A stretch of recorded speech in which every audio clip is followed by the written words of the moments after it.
শুভ সন্ধ্যা বন্ধুরা, কেমন আছো? নিশ্চয় সকলে ভালো আছো। ব্যাকগ্রাউন্ডটা দেখে বুঝে নিয়েছো আমি বাড়ি চলে এসেছি। হ্যাঁ, কালকে গেছিলাম মৌয়ের বাবাকে দেখতে কলকাতায়। দেবশ্রীর বাড়ি থেকে দেবশ্রী আর আমরা একটা গাড়ি ভাড়া করে দুজনে গেছিলাম, কারণ আসতে রাত হবে জানি। ওর বাবাকে দেখতে গেলে সেই 5টা থেকে 5:30 থেকে 6টা ভিজিটিং আওয়ার, সেই সময় আমাদের দেখতে হবে। অতএব আমরা দেরি করে বেরিয়েছিলাম এবং মৌদের হোটেলেও ছিলাম বেশ খানিকক্ষণ। সব থেকে বড় কথা, ওর বাবা অসুস্থ আর আমরা মৌকে ভালোবাসি। আর আজ কালকে যদি না যেতাম আমার হতো না, কারণ আজকে আমার মেয়ে নাতিপুতি আসছে। জানো তো, ওরা পড়াশুনো বাদ দিয়ে আসতে পারে না। 30শে ডিসেম্বর আসতে পারেনি, তাই আজকে আসছে, রবিবার বিকালে চলে যাবে।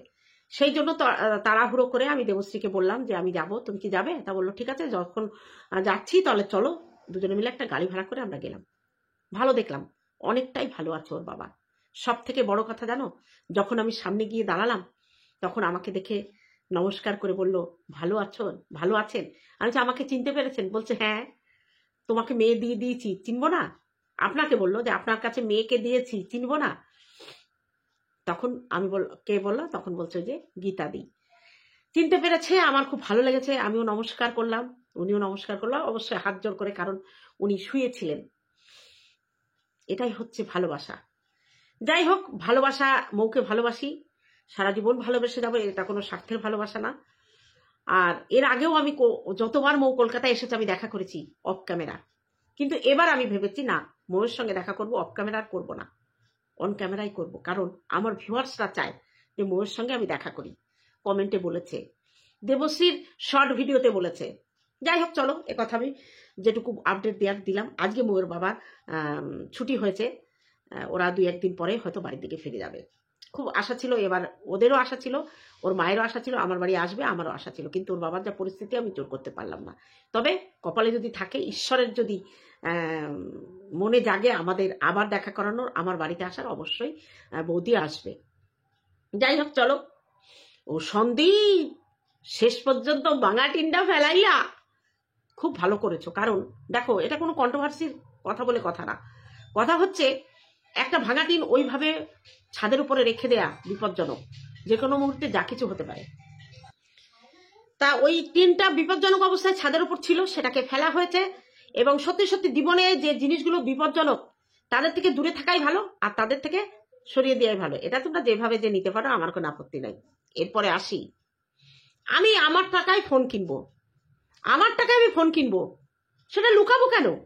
কৈফিয়ত কেন দেবো লোককে? আমি জানাবো আমি যে ফোনটা কিনেছি, কিন্তু আমি ধরা পড়ে গিয়ে লুকিয়ে যে জায়গাটা আমার ফোনটা দেখা গেছে সেই জায়গাটাকে কাট করে দেওয়া মানেটা কি?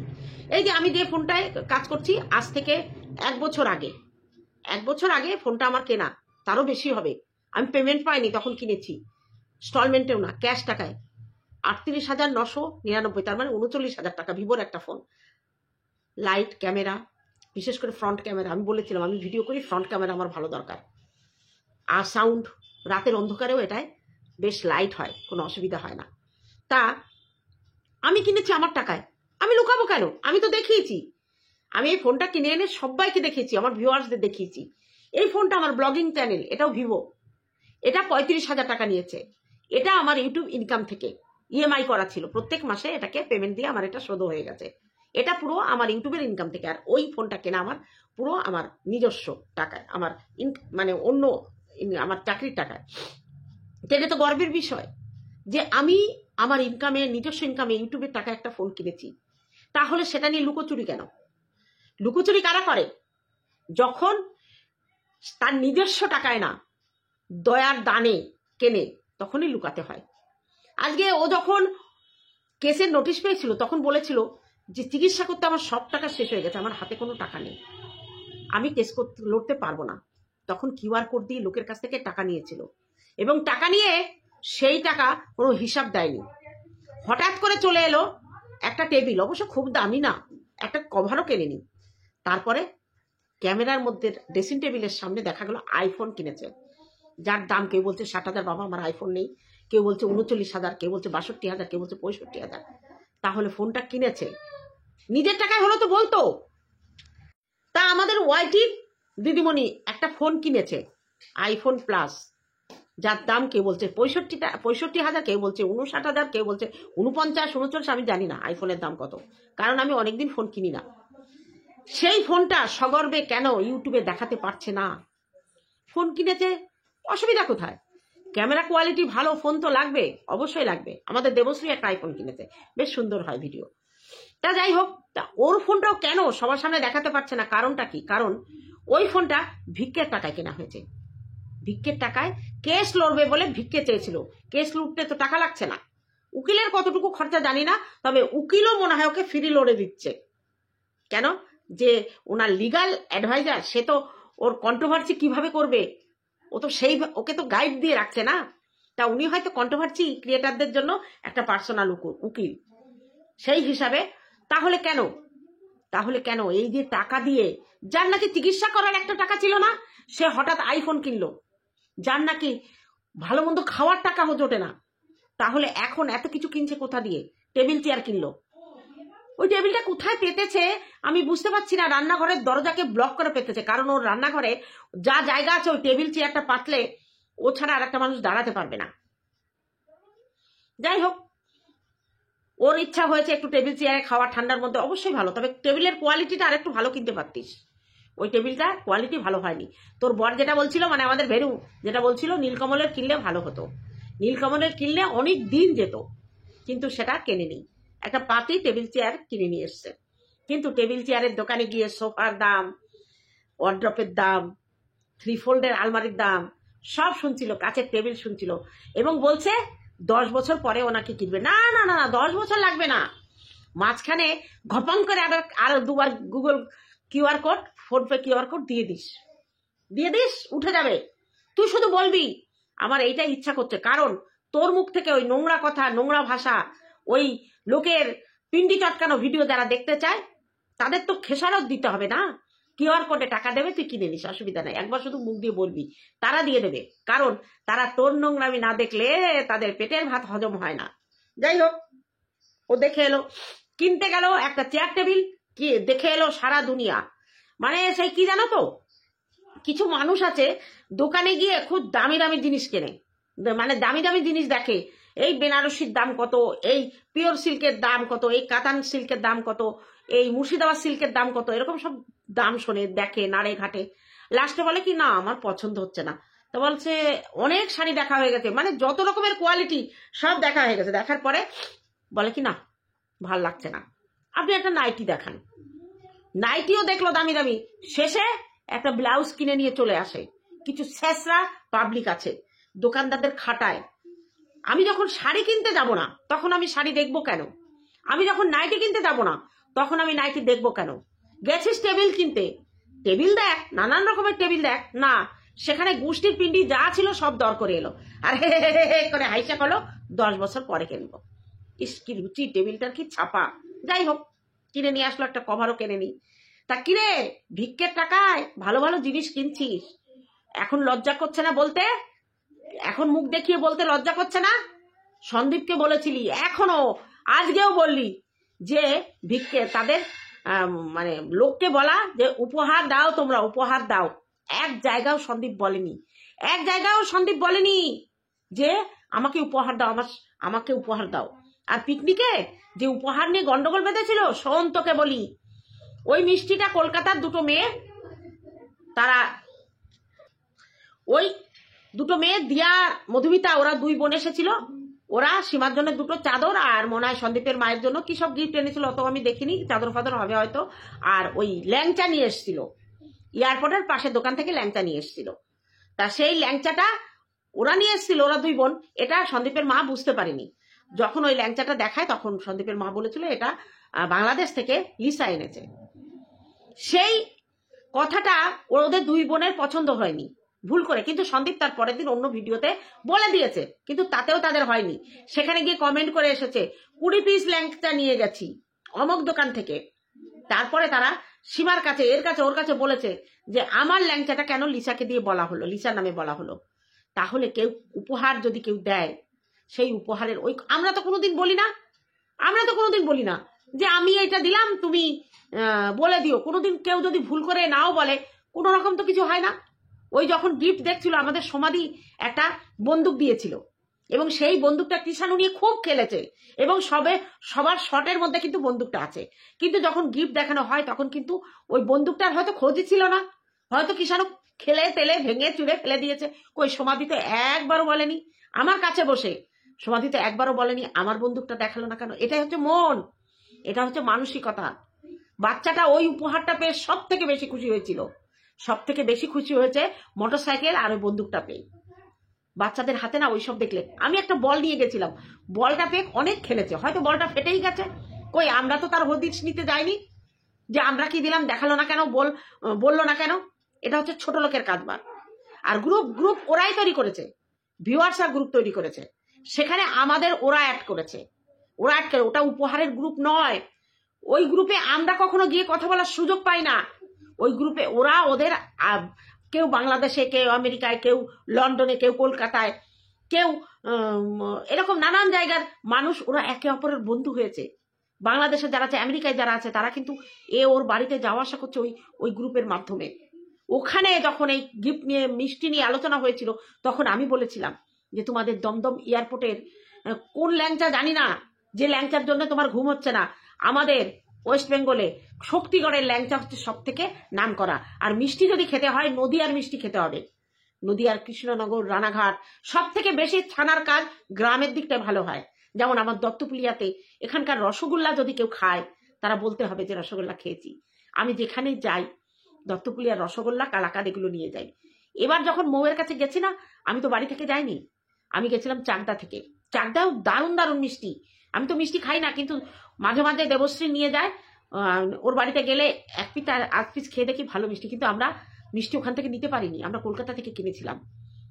গ্রামের দিকে যেমন ছানার কাজ হয়, কলকাতায় হয়তো রংবাহারি, দেখতে সুন্দর, নানান রকম ছাঁচে, তার মধ্যে অনেক কিছু সেন্ট ফেন্ট দিয়ে অনেক তৈরি করে। কিন্তু যদি গ্রামের খাঁটি মিষ্টি খেতে হয়, রসগোল্লা খেতে হয়, তাহলে নদিয়ার এই আমাদের গ্রাম অঞ্চলের রসগোল্লা খেতে হবে। নদিয়ার সরভাজা বিখ্যাত, পৃথিবী বিখ্যাত সরপুরিয়া সরভাজা, তাও অধরচন্দ্র রায়ের পুরনো দোকানে, ওখানে নতুন দোকান হয়েছে। কিন্তু আমরা যখন সরভাজা সরপুরিয়া কিনি, অধরচন্দ্র দোকান থেকেই কিন্তু পুরনোটা থেকেই কিনি।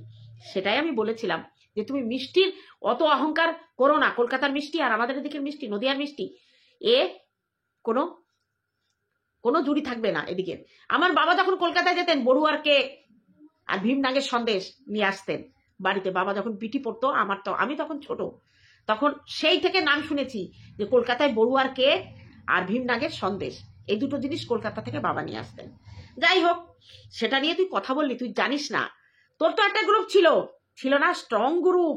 সেই গ্রুপের লিডার ছিলি তুই, তোকে সবাই মানতো, তোকে কেউ কিছু বললে রা রা রা করে সবাই ছুটে আসতো, তোকে ভালোবেসে তোকে প্রোটেক্ট করতো। কোথায় গেল সেই গ্রুপের মধ্যে একজন দুজন খারাপ হতে পারে, পুরো গ্রুপটার মধ্যে বিশৃঙ্খলা বাঁধিয়ে দিয়ে তুই বেরিয়ে এসেছিলি। প্রথমে সীমা বেরিয়েছিল, তারপরে তুই বেরিয়ে এসেছিলি। দেখ, আমাদের কিন্তু কোনো গ্রুপ নেই, বাচ্চা মেয়েরা গ্রুপ করে তারা আলাপ আলোচনা করে। তার মধ্যে দুজন বেরিয়েছিল, তাদের সঙ্গে ওদের বনেনি, ওরা বেরিয়ে গেছে, ব্যাস মিটে গেছে। তা নিয়ে তো কোনো গ্রুপের মধ্যে কোনো অশান্তি নেই, কিছু নেই, আমাদের মধ্যেও নেই। তুই তো একটু রসদ পেয়েছিস। যাই হোক, এটুকু গ্রুপ নিয়ে আমার বলা। আর উপহার দিয়ে কখনো সেই উপহারের মূল্য বোঝাতে যেতে হয় না, যারা বোঝায় তারা ছোট লোক। এবার বলি, 14 তারিখ মিট আপ রেখেছিস দক্ষিণেশ্বরে। সেই মিট আপে তুই সবাইকে ডেকেছিস, তোর ভালোবাসার মানুষদের। তুই কি বলে দিয়েছিস যে তাদের উপহার আনতে? না, বলিসনি, কিন্তু উপহার তারা আনবে। কারণ মিট আপে গেলে যে মিট আপ করে, সে তার জন্য মানে উপহার নিয়ে যেতে হয়। আর তুই সেখানে একজন বড় ব্লগারকে ডাকছিস, অবশ্যই কৃষাণুর মাকে, কারণ তোর জন্য কত কটা লোক যাবে, দেখা যাবে, আসবে তাকে দেখতে, সে যদি যায়। আর তুই তো ডিক্লেয়ার করে দিয়েছিস সে আসবে, সেই জন্য হয়তো কটা লোক হবে। এবার দেখ, তোর কি ফন্দি উপহার নেয়ার, তোর কি ইচ্ছা? ঠিক জন্মদিনে তুই উপহার মানে করলি, মিট আপটা ডাকলি যাতে তোকে উপহার দেয়। যদিও অন্যদিন মিট আপ ডাকলে যে উপহার আনতো কিংবা আনতো না, যেহেতু জন্মদিন, তুই একটা সন্দেশ কিংবা সিঙ্গারা খাওয়ালেও একটা উপহার তুই পাবি, এটা তুই জানিস। তোর চৌখাস বুদ্ধি রে ভাইরি, কন্ট্রোভার্সি জগতে সত্যি তোর টেরা বুদ্ধিতে তুই একদম খটখটে। এবার বল, তুই লোকের সম্পর্কগুলো টানিস, তুই বলিস আমার কিছু না, তবু আমাকে এর সঙ্গে ওর সঙ্গে শোয়াস, তুই যেটা ভিডিওতে দেখিস সেটা বলিস। সাধু হয়েছিস তাই না? বলে বিড়াল বলে আর খাবো না, মাছ খাবো না, আর খাবো না, কাশি যাবো। তুই কতগুলো দেখা জিনিস বলেছিস, কতগুলো জানা জিনিস বলেছিস, মনে আছে? তুই শাশুড়ি জামাইকে নোংরামি করেছিস, তুই আমাকে নোংরা নোংরা ভাষায় গালি দিয়েছিস, আমার মেয়েকে নোংরা নোংরা ভাষায় গালি দিয়েছিস। তুই বলেছিস আমার বড় মেয়েকে নাকি আমার বড় জামাই আমার বাড়ি ফেলে গিয়েছে। দেখ, 25শে ডিসেম্বরের ছুটিতে আসতে পারিনি, ওর ছেলের পরীক্ষা হয়নি, কারণ ওটা ওদের আমাদের ওয়েস্ট বেঙ্গল বোর্ডে যেমন ডিসেম্বরে সেশন শেষ হয়ে যায়, ওদের কিন্তু তা না, ওদের হাফ ইয়ারলি হয়েছে, অ্যানুয়ালি পরীক্ষার সামনে, ওদের হচ্ছে এপ্রিলের সেশন। তা শনি রবিবারে পড়া আছে, আজকে না, শনি রবিবারে এখন বর্তমানে পড়া নেই, আজকে প্রাইভেট পড়িয়ে সবে একটু আগে এসে ঢুকলো, বুঝতে পারলি? তা এই হচ্ছে সংসার করা, তোর সংসার। তুই লোকের বাচ্চা নিয়ে এত ব্যতিব্যস্ত কেন? সন্দীপের ছেলে পড়লো কি না পড়লো, আমাদের মন্দিরার মেয়ে মানুষ হলো কি না হলো, তোর ঠিকায় দিয়েছে কে? তোকে কে দায়িত্ব দিয়েছে? একটা বাচ্চা নিয়ে আয় অনাথ আশ্রম থেকে, এনে তাকে মানুষ করে দেখা। আরে জন্ম না দিয়েও মা হওয়া যায় যদি মনের সদিচ্ছা থাকে। ভালোই তো ইনকাম করছিস, আর তোর তো ভিক্ষে চাইতে লজ্জা নেই। তুই মাঝে মাঝে ভিক্ষে চাইবি, কোনো অসুবিধা নেই। তুই অ্যাডপ্ট কর একটা, অনাথ আশ্রম থেকে নিয়ে আয়, নিয়ে এসে মানুষ করে দেখা যে কত বড় সুগৃহিণী তুই, কত বড় সঠিক মা তুই। দেখা কুত্তার বাচ্চা পুষে মা হওয়া দেখালে চলবে না, একটা মানুষের বাচ্চা আন। অবশ্য তোর চ্যানেলটা যদি দেখে, কর্তৃপক্ষ তোর কাছে বাচ্চা দেবে না, আমার যা মনে হয় দেবে না।